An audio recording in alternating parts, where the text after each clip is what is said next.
Serhii Pozniak is a Ukrainian entrepreneur and financier, a veteran and the founder of innovative projects supporting the military and veterans, such as FinStream and Cronvest. He also initiated the issuance of veteran bonds and heads the Association of ALLATRA Veteran Entrepreneurs, uniting professionals who have served their country and are now building its economic future. Serhii is actively involved in the civic movement Manifesto 42, promoting ideas of responsibility, civic engagement, and societal development. His work is an example of how military experience and an entrepreneurial mindset can come together to drive positive change in society and economy. Welcome to ALLATRA TV. Today, we have a guest who combines business leadership, experience in the Defense Forces service, and active civic engagement. Mr. Serhii, thank you so much for finding the time to meet with us today. In this interview, we'd like to talk more about you, about your entrepreneurial work, veteranship, and why it is so important. We really thank you. Thank you, too, for addressing such important issues, especially presenting them to the international community. It's very important that the entire world knows our strengths, understands where we need help, and hears the truth about Ukraine, about its life and its future. Indeed, you're doing so much for Ukraine, and I would even say, for the international community as well. Tell us, please, where do you find strength and so much energy? First of all, I don't really have any other choice. Maybe it's with God's help. The Lord gives me strength. And of course, my family does. I have a big family. I have 4 children. My wife, Natasha, is a saint. She puts up with all my adventures, with my lost limbs, my trips to the battlefield, my absences. And she keeps the family together, guarding our hearth and home. These are my sources of strength. But honestly, it's very hard. It's very hard when you're a veteran, a serviceman, and also an entrepreneur. Recently in Dnipro, there were hearings in the parliament about a draft law. They said that when a veteran comes back from war, he should have 2 months to rest and get some rehab at a sanatorium. I then thought, it's not even an option for me. When I come back, well, like all veteran entrepreneurs, I'm a businessman. I have a ton of obligations I need to fulfill. So when I come back, I immediately jump from one war into another, from the battlefield to the economic front. Many people boast they are holding the front. But the truth is, after coming back from the front line, we still have to hold another one. And for that, we need strength. What does Ukraine mean to you in general? And what does it mean to you personally to be a patriot of Ukraine? Ukraine is everything to me, you see. Everything I have in my life, from life itself to my business, my family, and my work. That's all Ukraine. I gained it all on this land. My homeland gave me everything.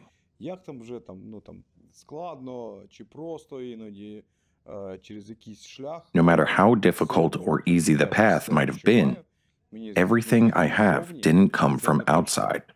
Only my veteran business is what I started jointly with Americans, and that's already a good thing. And what does it mean to you to be a patriot of Ukraine? To be a patriot?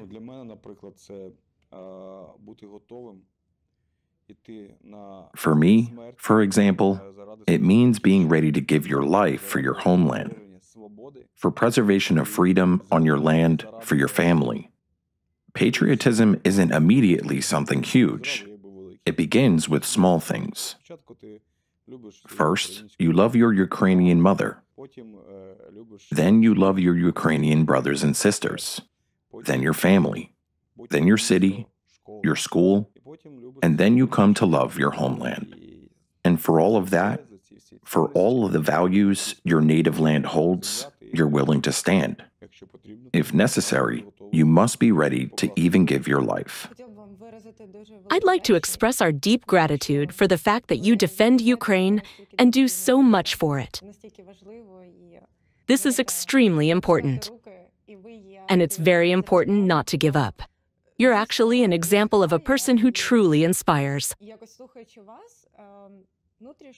Listening to you, we definitely feel your inner stance. So thank you very much for inspiring others and truly doing so much for the country. You know, people often ask me, why are you still at the front line after being wounded? You have so much stuff to do, and yet you're always in a good mood, and you always smile. Even when I was carried out of the Serhii forest, I was smiling. So I tell them, I have a life hack. I always get up on the right foot. I don't have a chance to get up on the wrong one. I'm always in a good mood precisely because I went to war and got this injury. I get your sense of humor. And thank you so much for not losing it. I'm sure it's impossible to manage without humor, right? You cannot manage without humor. We often joke with Masi Nayem, who lost his eye in the war. When we meet under fire, he would say, "Oh, Serhii, don't drag it out, hurry up, put your best foot forward." And I would reply, "You just make sure you keep both eyes open, and everything will be fine." So you see, you cannot get by without humor. Thank you so much. One really understands how much inner strength it takes. It does. Not giving up, joking, and moving forward. Cracking dark jokes and moving forward with all the feet you have. Please tell us about the Manifesto 42 initiative. How did this idea come about? And what does the principle, an attack on one is an attack on all, mean in practice? To be honest, the idea didn't come from an easy life. The unlawful pressure from law enforcement was just off the charts, and something had to be done. Business decided to push back, and our Association of Veteran Entrepreneurs became the core of the resistance. Leading business associations in Ukraine came together. The Federation of Employers, the CEO Club, the Association of Veteran Entrepreneurs, and the Anti-Raider Union. We united and decided simply to throw light on such cases and bring them out into the open. Fortunately, democratic values work in our country, and democracy itself operates. It does work despite anything, so our efforts started to have an effect. We even developed very constructive communication with the Prosecutor General's office, at the deputy level and with the Prosecutor General himself, back when it was costing. Then law enforcement started to realize that we can fight back, and quite effectively. A certain dialogue began.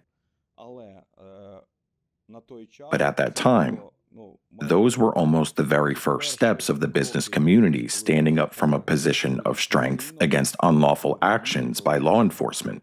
You even cannot really call those people law enforcement in such cases. There are a lot of wonderful people in law enforcement, and many of them are at the front line. However, there have been many bad incidents, and for some reason, even more during wartime. So we had to unite and resist those actions. Here's the idea of an attack on one is an attack on all. It's basically NATO's fifth article. We decided that an attack against any participant among the 42 signatories. By the way, do you know why it is called Manifesto 42? It's because it is Article 42 of our Constitution that guarantees freedom of entrepreneurial activity. That's why the name is Manifesto 42. And it just so happened that it was signed on Constitution Day by exactly 42 participants. Those were the first businesses, the first signatories of the manifesto. On that first day, 42 companies came together, signed it, and those 42 became the first team that started resisting the unlawful pressure. You can really see the leading role of veteran entrepreneurship in this case. Whenever there are acute issues in society or situations where a fight is needed, veteran entrepreneurs are on the front line, at the zero line, so to speak. Thanks to our involvement, many amendments were made to laws, many cases were reviewed, and cooperation with the Prosecutor General's office took shape. At some point, even people in the Prosecutor General's office joked, Pozniak is basically the watchdog of the Prosecutor General's office on behalf of the business community. At that time, I visited the Prosecutor General's office almost every day on a prosthetic leg. I was in rehab then, because there were lots of cases of pressure on businesses. Fortunately, our ultimate goal is for Manifesto 42 to no longer be needed. We've managed to minimize the problem of pressure, and now we mostly keep things under control.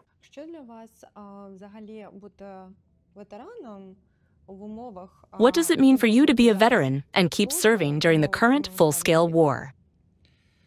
It's very difficult to be a veteran. Neither the government nor society is ready for even such a huge number of veterans as there are now.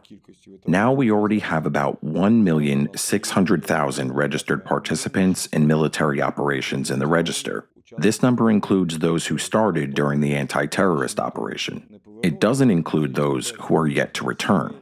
It doesn't include families, displaced people, and others. These are all people who will have combat experience. According to forecasts of the Ministry of Veteran Affairs, we expect 5 to 6 million participants in military operations. Are we ready for that? Definitely not. For instance, I'm very deep in the topic of veteran entrepreneurship. By the way, entrepreneurs are the most numerous category among all employment categories on the front. Among active military personnel who are in the trenches, entrepreneurs are the most numerous. There is no one else in majority, only entrepreneurs are fighting. They have something to fight for. And so society says to an entrepreneur, now you're not an entrepreneur, now you're a soldier. Yet the entrepreneur as a soldier has done his job. He was killing people. He was torn off there. His legs and arms were cut off. He was burned with fire, pricked in hospitals, or cut into pieces. I know it's very painful. I know it all from my own experience. It's not even someone told me, but I experienced it myself.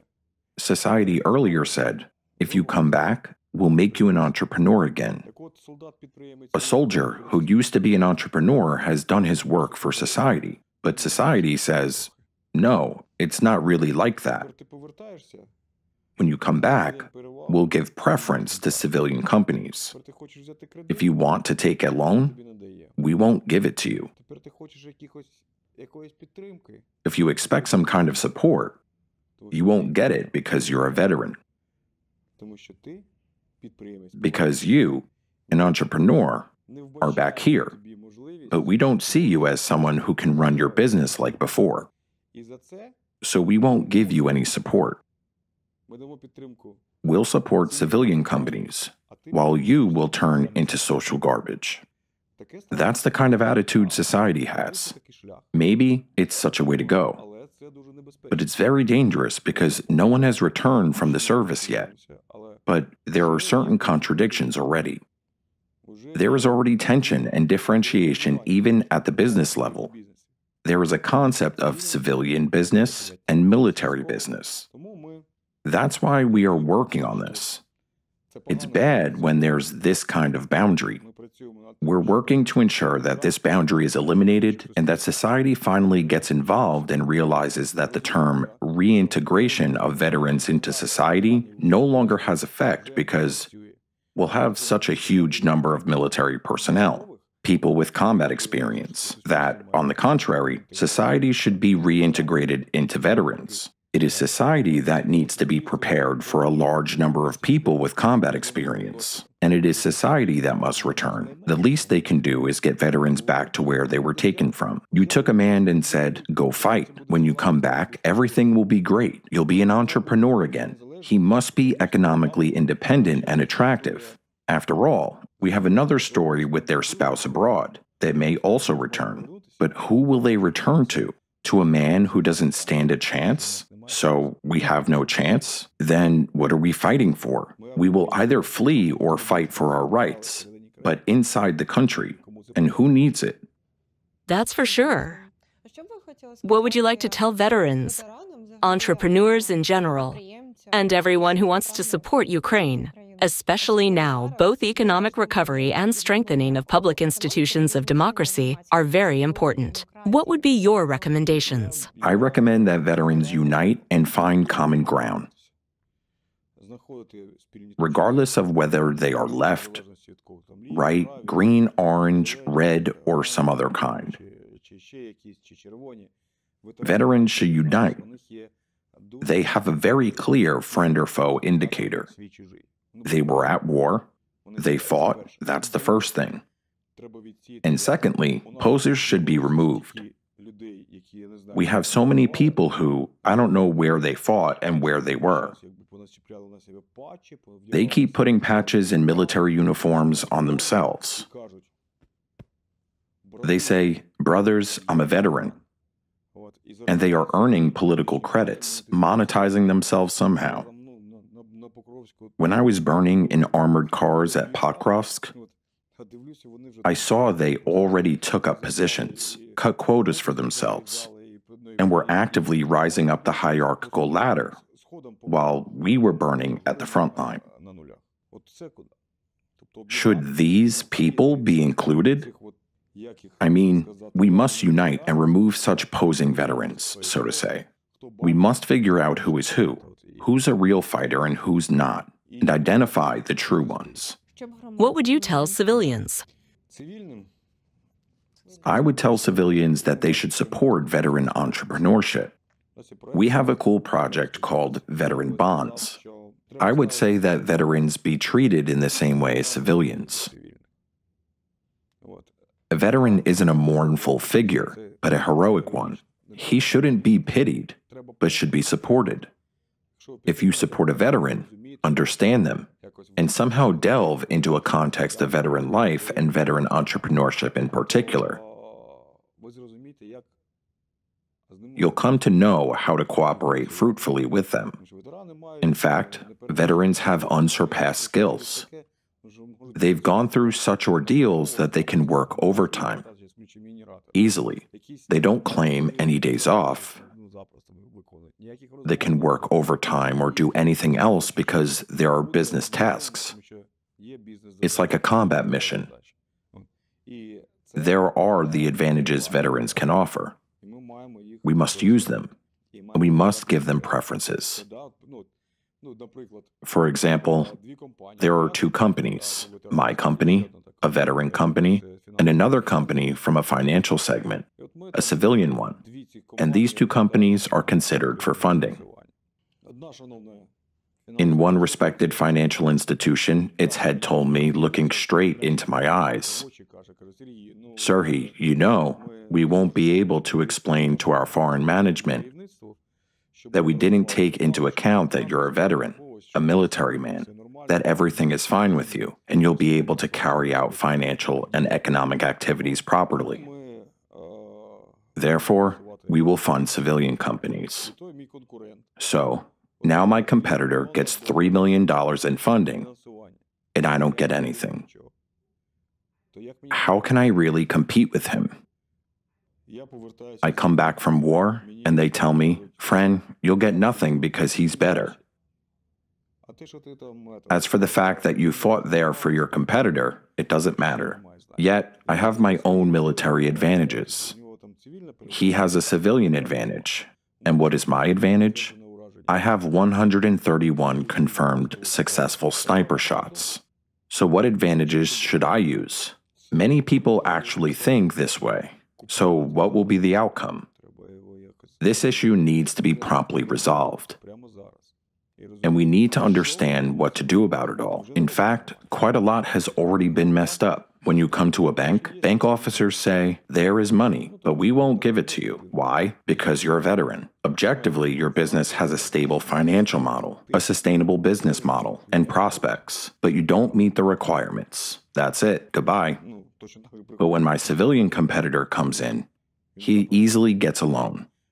While I was away, he went abroad, established contacts, learned English, was engaged in exempting his employees from conscription, and for some reason, he himself is exempted. Although we're from the same sector, he's exempted, while I'm not.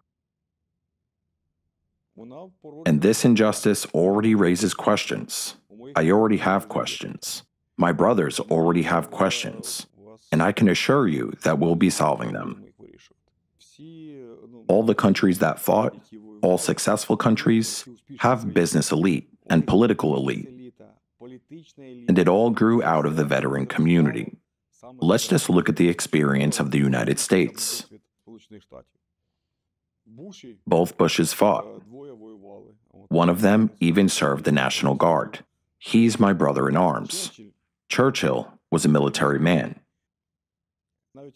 Even Robert Kiyosaki fought in Vietnam. Reagan fought. These are all the US and UK experiences. In Israel, military service is a must. All successful countries rely on veteranship from which those sprouts grow into business and political elites. In the United States, 30% of people listed in Forbes are West Point graduates. I mean, American Forbes. However, for some reason, in Ukraine, I somehow want to say, as always, we follow a strange way that is different from successful. Why? Not clear. But we must adopt this experience, and all civilian companies have to understand that they need to support the military. We can thus cope with two issues. Issue number one, we can support the economy. The military are able to work hard until all economic indicators are met. And secondly, we can involve these people in real work. And they would engage in restoring Ukraine instead of restoring justice with captured weapons in their hands. They do what they should and what they know how to do. They protect others again. If you reject them saying, friends, go and find something to do for yourselves and survive as you can. You know, it's like an old song. Hobble slowly, your legs will heal, and you'll somehow live. But in this case, it won't work. There'll be a conflict.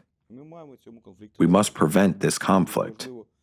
Therefore, it's very important that you cover these issues and we discuss them.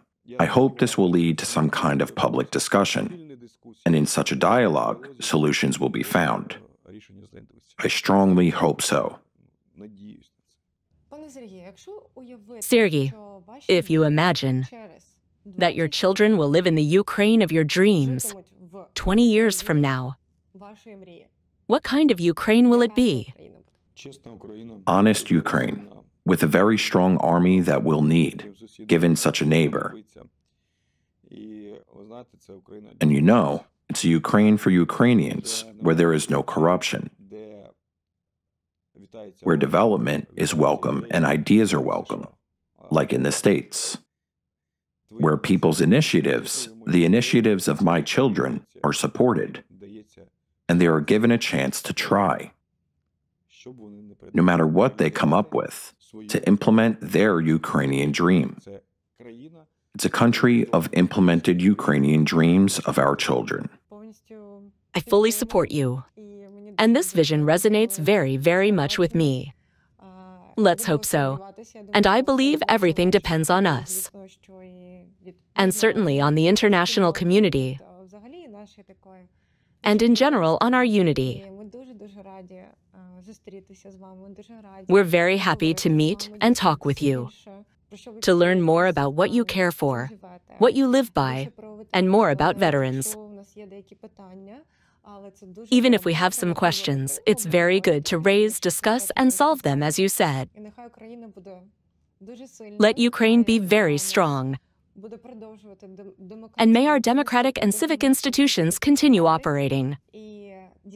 Indeed, we really want to see Ukraine as you just described it. Thank you very much. We'll do everything we can for that. First of all, we'll defeat Russia in this war. Glory to Ukraine. Glory to heroes.